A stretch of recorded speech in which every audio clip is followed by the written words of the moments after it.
نظرت حضرت اللہ جل شان والسلام سید الاولین والآخرین امام الانبیاء خاتم النبیین حضرت محمد مصطفیٰ صلی اللہ تعالی علیہ وسلم وآلہ وأصحاب طیبین الطاہرین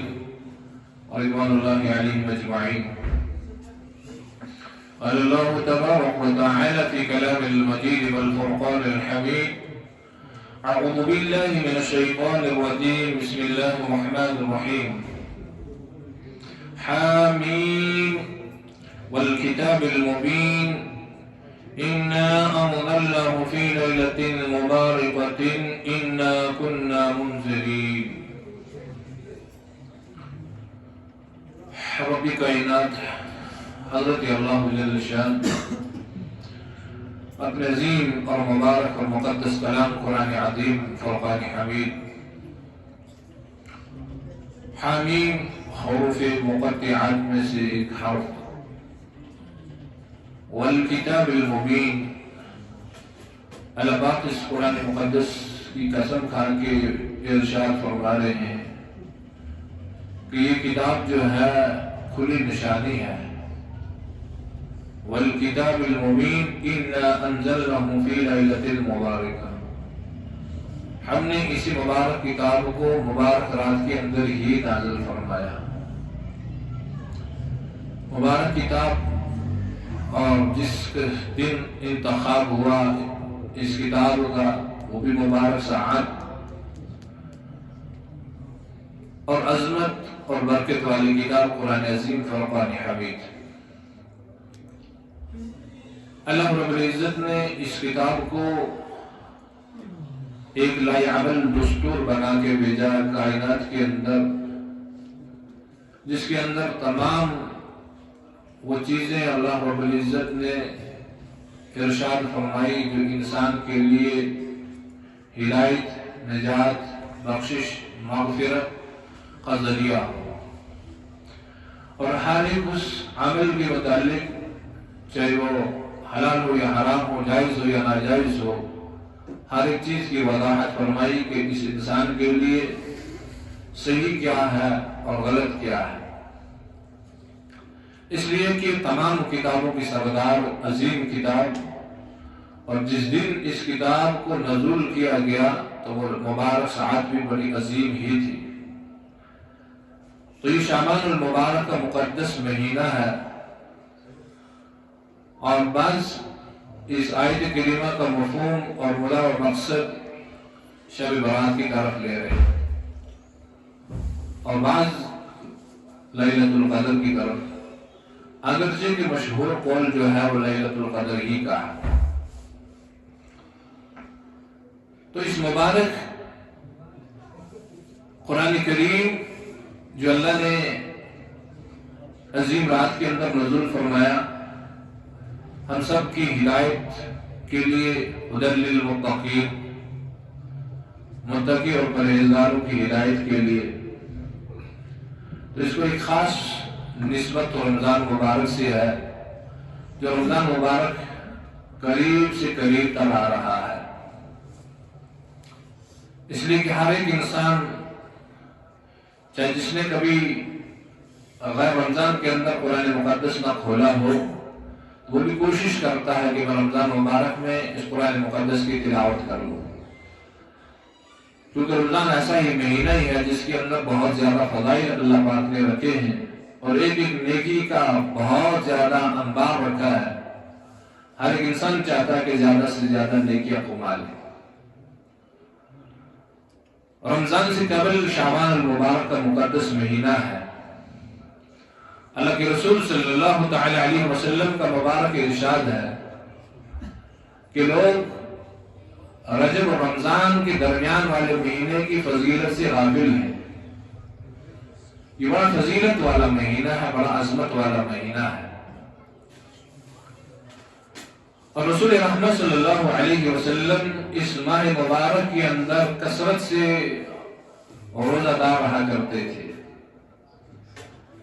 یعنی کہ شعبان میں سب سے زیادہ کثرت سے اللہ کے نبی صلی اللہ علیہ وسلم روزہ رکھتے تھے. اور سلمہ رضی اللہ تعالیٰ عنہ ارشاد فرماتی ہے ما رأیت النبی صلی اللہ علیہ وسلم، میں نے اپنے محبوب صلی اللہ علیہ وسلم کو دیکھا کہ وہ رمضان اور شعبان میں زیادہ روزے رکھتے، سب سے زیادہ شعبان میں اور رمضان میں روزے رکھتے تھے۔ تو میں نے پوچھا یا رسول اللہ صلی اللہ علیہ وسلم، سب سے زیادہ میں نے آپ کو رمضان میں روزے اور شعبان میں رکھتے ہوئے دیکھا، تو اللہ کے نبی صلی اللہ علیہ وسلم نے یہ جملہ ارشاد فرمایا کہ اس مبارک مہینے کی فضیلت سے لوگ غافل ہیں۔ ایک تو یہ رمضان کے استقبال کا مہینہ ہے، رمضان کے تیاریوں کا مہینہ ہے، رمضان کے قریب سے قریب تر کا مہینہ ہے۔ یہ اعلیٰ اطلاع دے رہا ہے کہ اب جو میرے بعد جو آنے والا ہے وہ رمضان مبارک عظیم مہمان ہوگا تمہارا۔ اللہ کے نبی صلی اللہ علیہ وسلم اسی طرح اس ماہ مبارک کے اندر بہت کثرت سے روزہ رکھتے تھے، یعنی کہ آنے والے مہمان کا استقبال کس انداز سے کیا جائے۔ دنیا کا دستور ہے ہر مہمان کا استقبال اپنے اپنے طریقے سے ہوتا ہے، ہر مہمان کا استقبال اپنے اپنے طور طریقے سے ہوتا ہے۔ اگر ہمارے یہاں ایم ایل اے صاحب آ جائیں، ہمارے یہاں چیف منسٹر صاحب آ جائیں، ہم اس کا استقبال نعروں سے، نعرہ بازی سے اور نہ جانے کن کن طریقوں سے ہم ان کا استقبال کریں گے۔ اور اسی طرح جب دلہا آ جاتا ہے تو اس کا استقبال اور طریقے سے ہو جاتا ہے۔ اور اسی طریقے سے اس ماہ مبارک جو رمضان مبارک کا اصل میں استقبال جو رسول رحمت صلی اللہ علیہ وسلم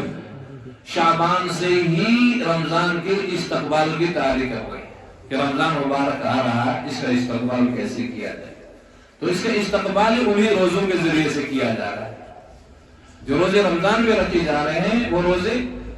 اللہ کے بعد حدیث میں اللہ کے نبی صلی اللہ علیہ وسلم نے 15 شعبان کے بعد سے روزہ رکھنے سے امت کو منع کر دیا،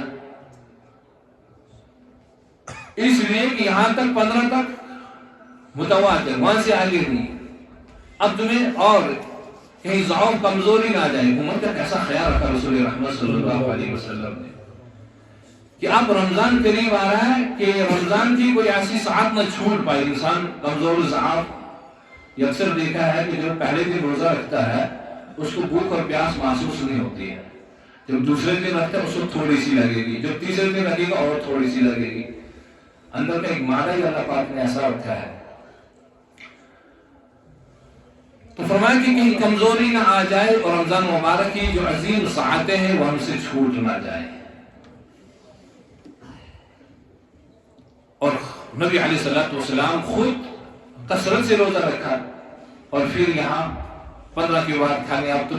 افطار کرو رمضان مبارک کی تیاری کے لیے، خوب تیاری کے لیے۔ یہ شعبان جو ہے اصل میں اس کا معنی ہی ایسا ہے کہ جمع اور متفرق کر دینا کسی چیز کو، یا شاخ در شاخ نکلنا۔ کوئی دور مہمان ہو تو وہ کہتا ہے کہ میں شعبان کے آخری عشرے تک بھی کم سے کم گھر پہنچ جاؤں تاکہ میں رمضان مبارک کی تیاری کر سکوں۔ دیکھا ہے، جمع کر رہا ہے، پھیلا بھی رہا ہے یہ اللہ کی رحمت جیسے۔ فرمایا کہ جب انسان کسی زمین کے اندر کوئی درخت لگاتا ہے نا، تو درخت جب اگنا شروع ہوتا ہے پھر اس کی شاخ در شاخ نکلتی ہے۔ تو یہ شعبان کا مہینہ یہ ہے، شاخ در شاخ نکلنا، پھیلنا۔ اس کے بہت سارے معنی نکل رہے ہیں۔ کبھی اس کے معنی ہے اونچائی کی طرف لے کے جانا۔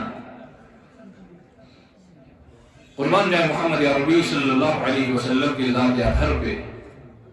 فدا ہو جائیں ہمارے ماں باپ، ہمارا پورا خاندان، کہ ان کی برکت سے اللہ پاک نے ایسی ایسی ساعتیں، ایسی ایسی عظیم گھڑیاں اس امت کے لیے رکھی ہیں جو کم وقت کے اندر بہت زیادہ ثواب حاصل کر لیتے ہیں۔ اس امت کو اللہ نے بڑا شرف بخشا۔ قرآن پاک کے اندر بھی اللہ نے فرمایا کنتم خیر امت اخرجت للناس، بہترین امت۔ اور یہ دیکھا جائے کہ پہلی انبیاء علیہ نبی علیہ الصلوۃ والسلام کی زندگیوں کو دیکھا جائے، ان کی مبارک عمروں کو دیکھا جائے تو بہت لمبی عمریں تھی، اور کام جتنی زیادہ لمبی عمر ہو اتنے کام بھی انسان زیادہ کر سکتا ہے، مگر اس امت کی عمریں اللہ کے نبی صلی اللہ علیہ وسلم نے فرمایا کہ میری امت کی اوسط عمر جو ہے وہ 60 سال ہے، اوسط عمر جو ہے وہ 60 سال ہی ہے۔ اور اس کے اندر اتنا بڑا انسان کام کر کے چلا جاتا ہے کہ اللہ کے رسول صلی اللہ علیہ وسلم نے فرمایا کہ جو ذمہ داری اللہ نے بنی اسرائیل کے انبیاء کو ڈالی تھی وہ ذمہ داری اس امت پہ ڈالی ہے، اور کم قلیل وقت کے اندر یہ اتنا، پھر کو ان کے لیے تو کافی وقت چاہیے تھا کہ اس خیر کے کام کے لیے، امر بالمعروف ونہی عن المنکر کے لیے، مگر اس کم وقت کے اندر بھی اللہ نے بہت زیادہ ثواب رکھا ہے، بہت زیادہ ثواب رکھا ہے۔ تو یہ شعبان کا مبارک مہینہ رمضان کے استقبال کے لیے بھی ہے۔ حضرت اسامہ بن زید رضی اللہ تعالیٰ فرماتے ہیں کہ میں رسول رحمت صلی اللہ علیہ وسلم سے پوچھا، یا رسول اللہ آپ اس میں زیادہ کیوں روزے رکھتے ہیں؟ رسول رحمت صلی اللہ علیہ وسلم نے یہ جملہ ارشاد فرمایا کہ لوگ اس مہینے کی عظمت سے غافل ہیں، ان کو پتہ نہیں ہے کتنا مبارک مہینہ ہے، اور اس میں یہ ہے کہ امت کے اعمال اللہ کی بارگاہ میں پیش کیے جاتے ہیں۔ حالانکہ اللہ کو سب کچھ پتا ہے، اس کے باوجود بھی امت کے اعمال جو ہیں اللہ کی بارگاہ میں پیش کیے جاتے ہیں، وہ آنے والی شب کے اندر سارا کو پیش ہو جائے گی، 15 شعبان ہم کہتے ہیں۔ امت کے اعمال پیش کیے جاتے ہیں، تو اللہ کے نبی صلی اللہ علیہ وسلم میری یہ چاہت ہے، میں چاہتا ہوں کہ جب میرے اعمال اللہ کی بارگاہ میں پیش کیے جائیں، انتر فی عملی وانا صائم، تاکہ اس وقت میں روزے دار رہوں۔ میرے اعمال جب اللہ کی بارگاہ میں پیش کیے جائیں تو اس حال میں کہ میرے اعمال میرے جا رہے ہیں کہ نبی علیہ الصلوۃ والسلام جو ہے وہ روزے دار ہیں۔ اب ہم تھوڑا سا اس پہ اپنی زندگی کا بھی محاسبہ کریں، میرے اعمال اگر اللہ کی بارگاہ میں پیش ہو رہے تو کس حال میں پیش ہو رہے؟ بے نمازی کی حالت میں، بے حیائی کی حالت میں، عریانیت کی حالت میں، فحاشی کی حالت میں، گالی گلوچ کی حالت میں، بدکاری کی حالت میں، نماز چھوڑنے کی حالت میں، کس حال میں؟ اور وہ لکھا جا رہا ہے کہ اس وقت اس بندے کے اعمال اس حال میں پیش ہو رہے ہیں اور اس وقت اس کی حالت ہے۔ یہ ہمیں محاسبہ کرنا پڑے گا کہ اللہ کے سامنے جب ہمارے ایک فائل جا رہی ہے، یہ پورا ڈاٹا پیش ہو رہا ہے کہ یہ ہے اس بندے کے اعمال، تو اس وقت کیا دکھائے گا انسان آدمی کو؟ اپنے گھر میں بھی انسان کیا ہے، اب وہ تو اللہ نہ کرے کوئی ایسا معاملہ آ جائے اپنے گھر میں اپنے بچوں کو بھی نہیں دکھا سکتا آج ایسی غلطی ہو گئی ہے، اور رب کائنات و عالم الغیب سمیع البصیر سب کچھ جاننے کے باوجود بھی ساری ہماری فرشتے اللہ کے دربار میں پیش ہو رہی ہے۔ اس لیے کہ ان مہینوں کی ہمیں بہت زیادہ قدر کرنے کی ضرورت ہے۔ اب آنے والا آگے سے رمضان مبارک ہے، اور اس ماہ مبارک کے اندر اور بھی بڑی فضیلتیں ہیں، بڑی عظمتیں ہیں۔ ایک تو اس کے اندر شب برات بھی ہے، جو امت کے لیے خیر کثیر کی رات ہے، خیر کثیر کی رات ہے۔ اس رات کی ایک ایک عبادت، ایک جز اللہ کے رسول صلی اللہ علیہ وسلم نے کیسے عبادت کر کے دکھائی ہے کہ حضرت عائشہ صدیقہ رضی اللہ تعالیٰ عنہ وہ ارشاد فرماتے ہیں کہ میں نے اپنے محبوب صلی اللہ علیہ وسلم کو دیکھا کہ اتنا لمبا سجدہ کر رہے ہیں کہ مجھے گمان ہو گیا کہ کہیں رسول رحمت صلی اللہ علیہ وسلم کی دنیا سے تشریف تو نہیں لے گئے، حالانکہ معصوم ہے، گناہوں سے پاک ہے، اور پھر بھی اللہ کی عبادت کس طرح۔ میں اور آپ اپنی زندگی کا حال دیکھیں تو ہم تو دن بار رات دن جو معصیت کے اندر ہے، گناہوں کے اندر ہے۔ ہماری آنکھ، ہمارا کان، ہماری زبان، ہمارا بولنا، ہمارا کھانا پینا چلنا سب کچھ جو ہے تو معصیت کے اندر ہے۔ اللہ کے نبی صلی اللہ علیہ وسلم معصوم ہے، گناہوں سے پاک ہے، منزہ ہے، اور اللہ کی رضا بھی ہے، اس کے باوجود بھی کس قدر اللہ کی عبادت کے اندر مشغول ہے۔ امت کو دکھا دیا کہ اپنے رب کو کیسے یاد کیا جاتا ہے، اپنے رب کو کیسے منایا جاتا ہے، اپنے رب کی کیسے عبادت کی جاتی ہے، اس خالق و مالک کی جس نے کائنات کو بنایا ہے، جس نے اس انسان کا ایک بہترین جسم کا یہ ڈھانچہ بنایا، خوبصورت سے خوبصورت اس انسان کو بنایا، اس کے اندر کوئی کمی نہیں چھوڑی ہے، اور پھر یہ اللہ کی کتنی کیسی عبادت کر رہا ہے۔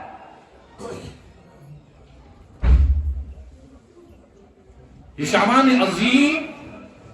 بڑا عظمت مبارک والا مہینہ ہے، اور اس میں یہ ہے کہ اس میں انسان اپنے گزشتہ اعمال جو چھوٹے ہیں وہ بھی کر کے ثواب دارین حاصل کر سکتا ہے۔ مثلاً کوئی انسان بیمار تھا اور رمضان مبارک اس کی زندگی کے اندر آ گیا اور اس نے رمضان مبارک میں روزے نہیں رکھ پایا ہے بیماری کی وجہ سے، عذر کی وجہ سے، وہ ان دنوں کے اندر اپنی زندگی کو شمولیت کر لے کہ میرے جو فرائض جو مجھ سے چھوٹے ہیں میں ان کو پورا کر لوں، تاکہ آنے والا سال جو ہے اس کے اندر میں داخل ہو جاؤں۔ اس سال میں میرے اتنے روزے جو ہیں وہ چھوٹ چکے ہیں۔